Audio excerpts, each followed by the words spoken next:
You are listening to Elisha's Space Podcast, where we discuss topics of faith and mental health.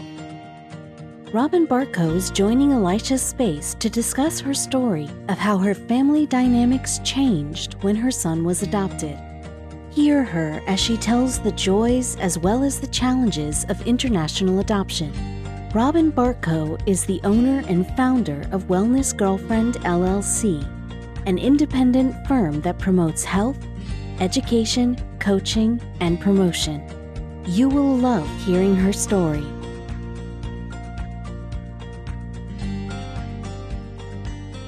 Well, hello, everyone. We are so excited at Elisha's Space to have Robin Bartko, who is the Wellness Girlfriend, with us today. She has an amazing story regarding adoption. And I thought about, because I do a lot with family therapy, and I also work with adults who have found out they were adopted, and there's some things that they deal with that are unique. And when I heard Robin's story, I was like, I gotta have you on my show.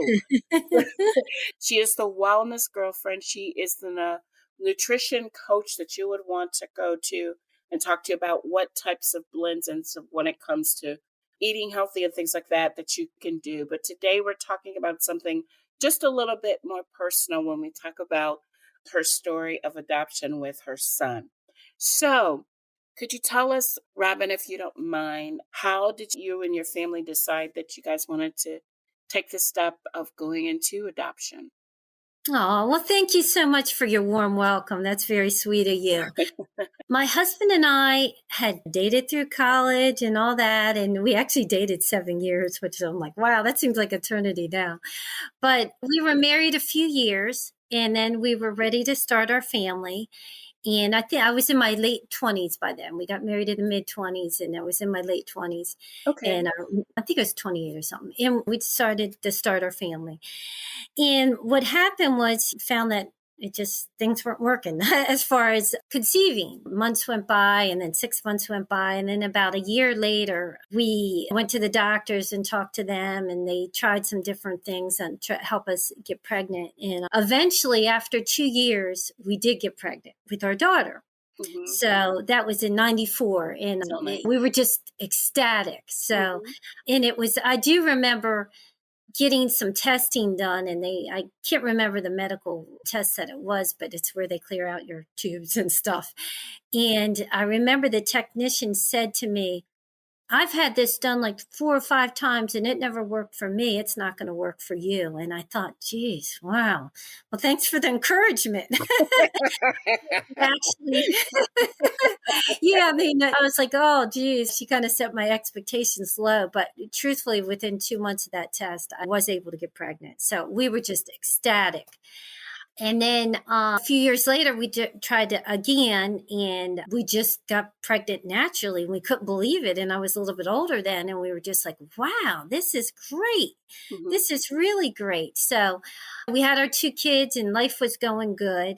And by then I was in my mid-30s, and we felt we were blessed and were able to have another child. And it just did not work. I mean, we couldn't get pregnant. It was and I had a lot of medical intervention with that. I think it was 4 or more years and different procedures done and this and that. One procedure in particular, 8 years, and it just never happened. So I think I was about maybe 38 or 39. We actually saw a Dave Thomas special on TV. And I said to my husband, I said, there's a lot of kids that need homes, and I think we can give another child a good home. What do you think? And I said, I'm also getting a little tired of all these medical procedures and stuff. Right. And he said, let's think about it. Let's pray about it. Let's think about it. And we did. And that was our journey into adoption, was this Dave Thomas special, the Wendy's guy, Dave Thomas. And so we started connecting with some adopted parents. And we decided to do international adoption because we already had 2 biological children. We were okay with getting a child that was a little bit older.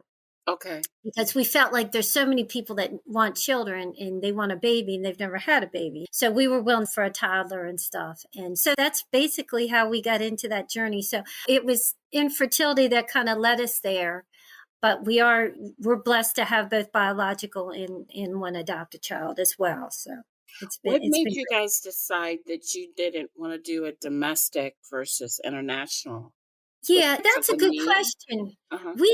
There was a website on that time that would show one thing that concerned me about domestic, and I think my views on this have changed as I've learned more, was that we were concerned that the birth mother may change her mind. And we Oh, didn't, and we okay. weren't as worried about us as our other two children. Mm-hmm. So we were concerned that it would fall through, and also the expense of it and all. We were concerned about that was a big one. Okay. Was we thought that that would be a little bit less risky with international adoption. But truthfully, I have known parents that have adopted both domestically and internationally. And sometimes international will fall through too. But it is a little bit less, I'd say, with international adoption. Okay. Okay. So, yeah, so that's what really led us to adoption. And it was quite the journey. So, we decided to adopt from overseas, and we had to find an adoption agency. And there's all this. I was like, wow, giving birth is actually easier. We had to go get all these forms like notarized and apostilled and sorry. And it was just a lot of paperwork. And you had to get like a fire inspection, and they had to check your water, and so the Wow. water temperature wasn't too hot and that kind of stuff. So there was a lot of, so it took us about a year to really go through the whole process, the home study and all that stuff, and prepare to travel. And then we got what they called a referral, which is kind of like a little profile of the child. Mm-hmm. And it's funny with our family, because it was adoption and the child was already born, Mm-hmm. is we could pick if a boy or girl. And so we took a family vote. And That's fun. Okay. my and we had one of each. So my son wanted a brother. Of So course. he wanted a brother. And my husband wanted a son. And then it didn't really matter to me. And my daughter, who was almost 10 at the time, she wanted to be the only girl. So she voted for a boy. So that's how we ended up with a boy. So we had told them Fun. that we would prefer a boy, and there was quite a few boys in the orphanage. So there was no shortage of kids. So Mm-hmm. anyway, so then we traveled overseas and we met him, and he was a little toddler. I think he was 19 months. Oh. And he wasn't this skinny little orphanage child you'd expect. It was a very modest orphanage. There was maybe 60 kids there. Mm-hmm. One bathroom. I remember I had to run to the bathroom, and I'm like, oh gosh, there's one bathroom for everybody. I don't know how they do it. But it was kind of like going to something that was back maybe 30 years or so, as far as the building and the bathroom and that kind of stuff. Way different than we're used to in the US. Mm-hmm. So we went and we met him, and we played with him, and he was all bald in 18 months and big blue eyes and very cute and actually pudgy, but not all the kids were pudgy. But I remember in the orphanage, a lady said, are you sure you can afford to feed this kid? Because he likes to eat a lot.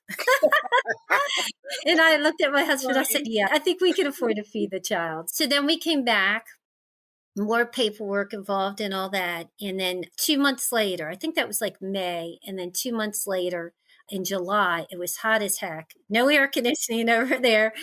And we brought him home. We were over there about 5 days, and we had to go through immigration, and it was a long flight and all that, but we brought him home and started. And I remember getting home from BWI airport, and it was about 6 o'clock.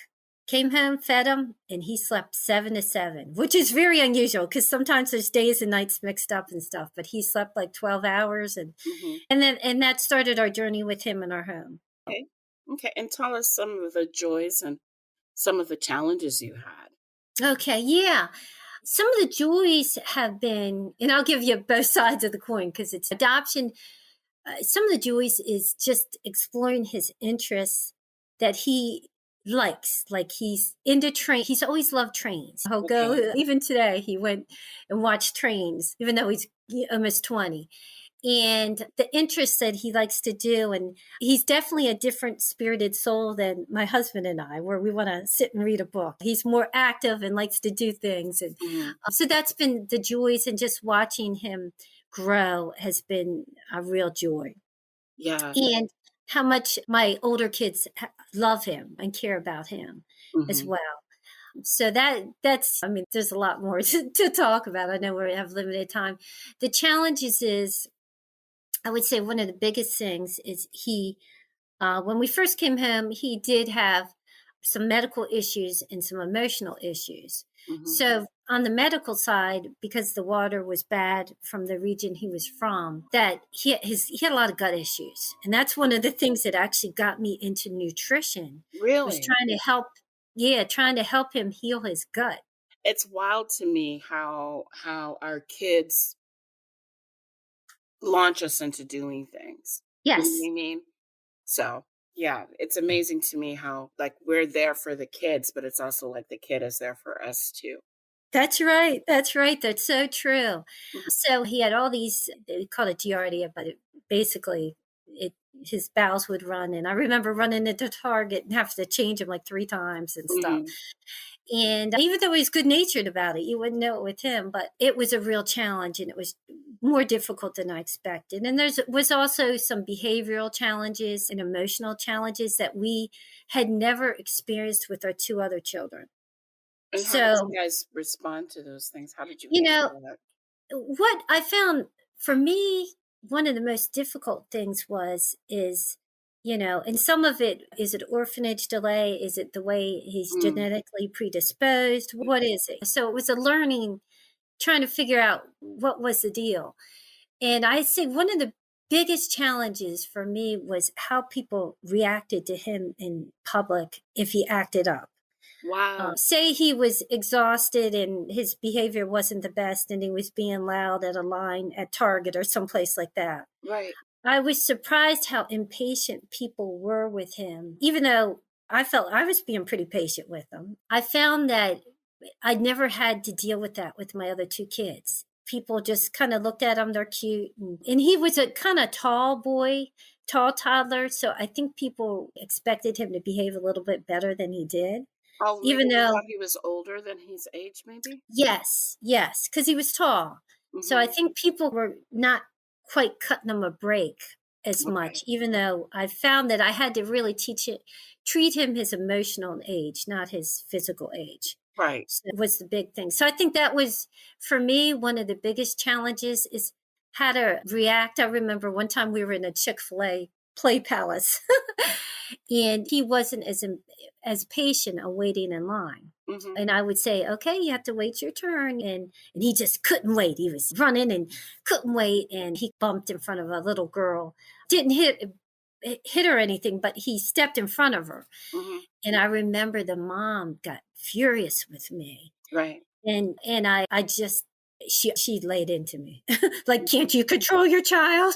Mhm. And I remember just taking his hand, going to the car, and it just flustered me beyond control. I was like, you feel like, don't you know his history? And it took me a while to learn to explain to people without going into his challenges too detailed. Yeah, some people want to know, dissect every little detail and make their own labels. Mhm. Eventually I just said, well, he has some developmental delays. And then people started being a little more patient with him. Right. So I think that was one of the biggest challenges that I faced, was just when he did have behavioral issues, how people reacted, and how impatient people were.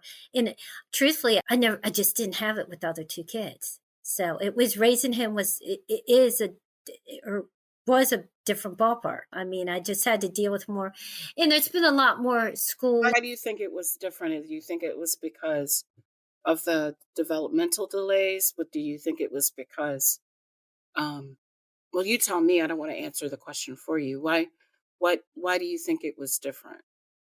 I think because his behavior wasn't the norm.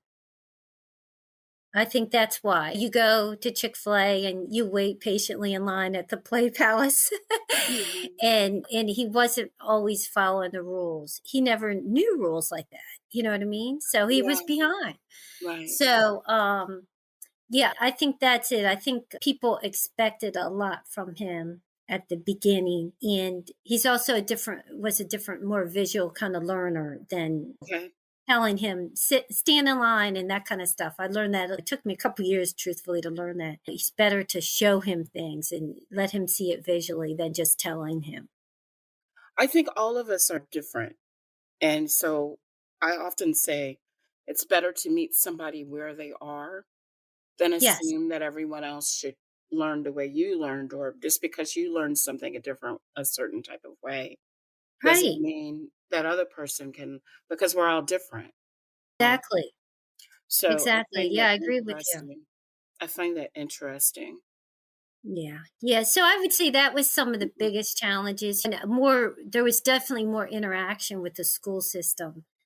I Okay. might So have to go in once I'm for one saying of the that other too. kids Uh-huh. and more contact from the school system. So it was much more demanding on my husband and I's time, but being the mom, it was much more demanding on my time. So that was a balance I had to, and I also had two other kids at home. So, there was times I kind of had the mom guilt thing Right. where I felt like I didn't have enough time with my other kids. I felt like I was putting all my time into him. Right. I get Because that too. Right. yeah, yeah, and I'll tell you, and that took us a while to find balance with that. Eventually, we hired a babysitter that had experience with a child with development delays, and he came in one evening a week, stayed with our new son, and we were able to have some quality time with our other kids. And that was, gosh, that was so. We should have done it way before we did. Very helpful. Besides it not just helping me with the mom guilt thing, it helped them too. Go ahead. I'm listening. I'm sorry. Because then it gave them an opportunity. Hey, mom, I want to talk to you one on one without interruption and that kind of stuff. So it was really good for the whole family dynamics. I remember a family member was not thrilled about us doing that. Why hire somebody else? You know what I Mhm. mean? They just Mhm. didn't get it. And we got a little flack over that. But truthfully, for us, it was really a lifesaver to keeping the family in good shape. Sometimes you need to do that. Did you guys, like, you and your husband, did you guys go on dates too and take time out for each other during that Right. time period? That was another area I think that changed a lot when we adopted him because I was dealing with so much more just time issues, dealing with the Right. school system and that sort of thing that I was exhausted a lot. So Mhm. when I finally got a chance, I wanted to sleep. Right. So yeah, I did find that we weren't getting any quality time. So eventually we did start doing like some date nights and stuff. So especially as the other kids got older and sort of started doing more of their own independence, Mhm. it gave us time to go out for a meal or just to bookstore, or just sitting down to have a cup of tea or something together. Yeah, we definitely it took us years to figure that out. But that's much needed and much important. Did your son know he was adopted? When did you Yeah, guys? Okay. I know different adopted parents have different views on this, but we told him from day one he was adopted. And it was pretty obvious too, because he wasn't a baby. He was young. By the time we got him home, he was almost 2. Okay. So yeah, he's known from day one. Okay. Okay. And how has he processed that? I think he's processed it pretty well. He doesn't, I've heard this from other adoptive parents where some of the kids really want to talk about it a lot. Mhm. He doesn't seem to really want to talk about it much. Okay. We always tell him whenever he wants to talk about it, but for him, he doesn't seem to really want to talk about it much. Okay, there's nothing wrong with that. And he probably does. He was, even though he was older, it's not like he was, Right. 10 or yeah, 7, 8, where he correct. was getting accustomed to culture and Correct. language and things of that Right. nature. So I kind of think, I know you guys had decided that you were going to let him know that for the families that may be hearing this, how did you present who maybe have an adopted child? I'm sure they may be wondering, how did you approach that with him? How did you bring that up? You mean I'm sorry. So you mean if another family has adopted child? Well, if they're thinking about sharing with their son or daughter that they went the adoption route and want Oh, to tell their child, just how did you do that? yeah. Yeah, I think I would say that every adoption story is so unique. And Right, often, sadly, it's not the best circumstances. right, Their children are put in adoption for a reason, typically. right. So I think that I would share age appropriate, for As a example, like a child grows, 5-year-old. share the information. Yeah, I think a 5-year-old keep it plain and simple, and if they traveled, what it was like in the culture, if it's a different country. Okay, cool. Uh, Yes, yes. yeah, I think that, and then as they get older, and I think more in the teen years, Hmm. there's going to be more questions, and just make it available. Don't hide anything. If your child asks you what happened, tell them. But I think it's good to keep it age appropriate. And I would say also to audience that there's some great books on adoption where you can kind of share the information and stuff like that with them too, that you can read books with them Right. for especially like a small child. If maybe there's because sometimes young children have difficulty understanding language, Hmm. so or different kinds of language. So the book might be a way to kind of break that barrier, and also your child, and it will give you more space for there to be questions and things of that nature regarding that too. Right, right. And I think I know when I've talked to I'm in a adoption support group, and I think that's important too. If you have adopted child, you can ask other parents and try not just do it over the internet. Try to really say, "Hey, can I talk to you for 20 minutes on the phone or Zoom or whatever, Build real or in connections. person?" Right. Yeah, I think it's good to talk to other adopted parents and who have an older child and ask them, hey, how did it work for you? What Hmm. did you share? What did you Hmm. not share? And that sort of thing. I think that's important, kind of parents that have already been through the process of the child growing up. And I know research has shown that it's really better, despite the circumstances, to let the child know than not know. Okay. Is Okay. is what I have read, that it's just because some parents are like, oh, they don't, oh, it's not the best. They don't need to know. But I think the research has shown it helps them with identity and stuff that they know. I think it just varies too, as well, audience. If it's a concern of safety, Yes. then I wouldn't necessarily, I mean, in other words, you consider your barometers or your variables of the situation and then discuss what's most important for that child. Because really, at the end of the day, it's about what's in the best interest of that child. So Yeah. I am a big believer on honesty, transparency, being authentic. I'm big on that. But if it's a situation where potentially that child could be harmed, Mhm. I depending on the situation, I can understand if you want to wait. So, but I do overall agree with you though, Robin. You make a really good point that it is better to tell the child versus holding that information back because it does affect their identity. No, Right. it does affect Right. their identity. Yeah. And- No, that's and- a good point. If there's a safety issue, then that's a whole different ballpark. So, Exactly. and I think parents, if they're really concerned, they might want to talk to like a therapist on how best to approach the subject. Yes, and even do like a family session as well Hmm. as provide your son or daughter with therapy so they can learn so that they can to help them process some things that they're dealing with around that as well. Yeah. Yeah. And I think it's good that families that do have everybody, I think it's good that they get mental health therapy if they want it and they need it. But especially with adoption, there definitely tends to be some more challenges and many joys as well.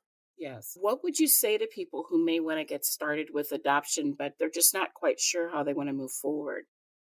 Yeah, it's interesting. For years, I had this website called thinkingofadopting.com. My husband and I, and we just were trying to encourage adoption because it really broke our heart our orphanage only had like 60 kids, but when we went to the same day, had 200 and some. And I think how few of the kids get adopted. You're just like, wow.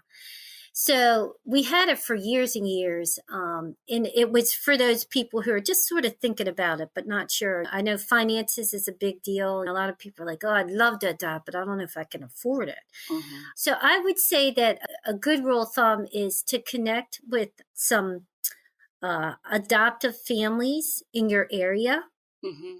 and online as well, and kind of talk to them on their challenges, their joys, how they paid for it. It's not cheap, and there used to be a real good tax credit and stuff. I don't know if there is now, but I would say that is, and that's initially when my husband and I were talking about adoption. I actually met with some adoptive parents that to this day, here it's my son's almost 20, 18 years later, Mm-hmm. that we are still really good friends. So they kind of connected me, and we weren't even really starting the process, but I learned a lot from them. So I would say that's probably the best thing. And then there's a lot of good resources, like if people want to learn more stuff about different cultures or domestic versus international, and like there's different websites that are available, and feel free. My email's robin@wellnessgirlfriend.com. I'd be glad if somebody's interested, they can just email me and I can send them some links or talk to them on the phone if they're interested. That's actually a good point you made regarding culture. So did you and your husband ever tell, I assume you told your son where he's from. Mm-hmm. Do you ever integrate some things from the culture? Yeah. Well, my husband wanted to adopt from the country because it was in his genetic background. You know what I mean? His Right, right. background. So he was So, familiar with the culture. yeah, and it's not as easy as people think, because I remember we looked at different countries, and I think it was Korea or something. My husband didn't qualify; he was too old, even though he was like 40 or something. Wow. Yeah, so there were certain countries that they didn't want us. So what I mean, and some didn't want a lot of children. We had 2 children already, so there were some that was a no-brainer we couldn't adopt from because they had certain rules. So anyway, yeah, the culture thing. So I think one of the nice things for our son was when he was younger, there was, because of the adoption group I was in, there was cultural picnics and that kind of stuff. So I Okay. think that's great. As he's older now, he doesn't really care. I Right. hate to say it. I'll say, "Oh, you want to go to Exactly. a picnic? I want to see the moms and stuff," and he doesn't really care as much. Right. He's like, I'm American and that's it. You know what I mean? But Right. when he was little, we did expose him to quite a bit of cultural stuff and some of the food and that kind of stuff. So I think it's important, but I would take your child's lead on that. Some could care less and some really care. So Mm-hmm. Mm-hmm. yeah, I would take your child's lead on that. I think that's a great idea. I think that's a great tip, I should say, that regarding following your kid's lead on how they should move forward regarding that. And he's right. He is American. Just cheeseburgers and Yeah. wings and all that stuff. So yeah. So, well, yeah, typical young man Yeah. diet. Yeah. Chipotle. Yeah. Yeah. Exactly. Exactly. Well, if someone has, I know you gave your email address, but if Mhm. someone has further questions or wants to get to know you a little bit better, how can they reach you? Okay, so I have 2 websites. I actually got into health and wellness because of my son, because there was so much both emotional, and we tried supplements and this Hmm. and that. And so I have 2 websites. One is wellnessgirlfriend.com, and the other one is theparentrescue.com. And that's more like a mentoring. I help parents like find resources and stuff if they need it. So for example, if a child had ADHD, how they can get started on getting help and stuff for that. But they're welcome to either look on the websites and they can message me, or I'm on Facebook as well. Okay. But a good way, just because I get quite a bit of stuff, is Robin, like the bird, ROBIN at wellnessgirlfriend.com is my email. Okay. Okay. And I'd be happy to respond to them. Well, I'm quite sure that your son appreciates most of the time. The sacrifice and what it took for you to bring him into your family, and he is a part of your family, Yes. and I'm sure he appreciates that. There are so many children that just need love and care, Yes. you know. Yes. So if you're thinking about adoption, even though it can be a challenging thing, I encourage you to look into it. I sometimes think about too, I know we're closing, I might bring a new conversation starter, I apologize. But I sometimes think about how when someone has a child naturally, you don't have to go through all those things. Right. But when No. you're adopting, to be told, well, you can't adopt because you have too many children. I know people that have like 7 or 8 children, and so I just find it very interesting that the rules are the way they are. Yeah. It seems, Yeah. hmm Yeah. And there's so many kids and great kids right. in foster care. I've done, because of all my history with him and stuff, I've done some work with foster. There's great kids in foster care. hmm There's great kids domestically, internationally. I mean, there's no shortage of kids, hmm but it is, parenting in general is a big commitment. So I think sometimes people are a little on the fence. Should I become a parent or not? Well, that's something you really got to think about. But if somebody does want to become a parent in an adoption, there's just so many kids that really need a home, that just really need a home. And a way you can decide if you really want to, I don't want to say really want to be a parent, but if that's something you're considering, I would also encourage you to do like mentoring, Hmm. volunteer, because there's so many kids out there that need that love and support. So Right. if you're doing something like that, it just gives you a taste of what that's like with working directly with with a child of Right. different ages. So I would say, especially after the year 2020, it Yeah. seems like it's all the more needed to me. Absolutely. My practice, I would say, I've had an uptick of youth coming through my doors. Mm. So it is definitely needed. It's definitely Sure. needed. Sure. No, I agree with you. It's definitely needed. I want to thank you for taking out the time to share your story. So Oh, my pleasure. I want to thank you for taking out the time to talk about your son, because I know it's a personal thing too, and sharing your story about adoption. And audience, I just continue to encourage you. We're going to be closing this out, and Robin will be coming back in a few months, so you'll hear from her. We'll be talking about more about what she does with her business regarding the wellness girlfriend. But what I would say to you all is whatever you decide to do it holistically, do it authentically, and do it in your truth as you move forward in your healing journey. I thank you all for joining Elisha's Space, and we look forward to talking to you again.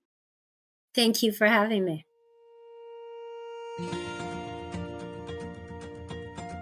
Thank you for taking time out of your day to listen to Elisha's Space, where we discuss issues of mental health and faith. Like our shows? Subscribe so you can be in the know of upcoming episodes. Now go, move forward in your healing journey.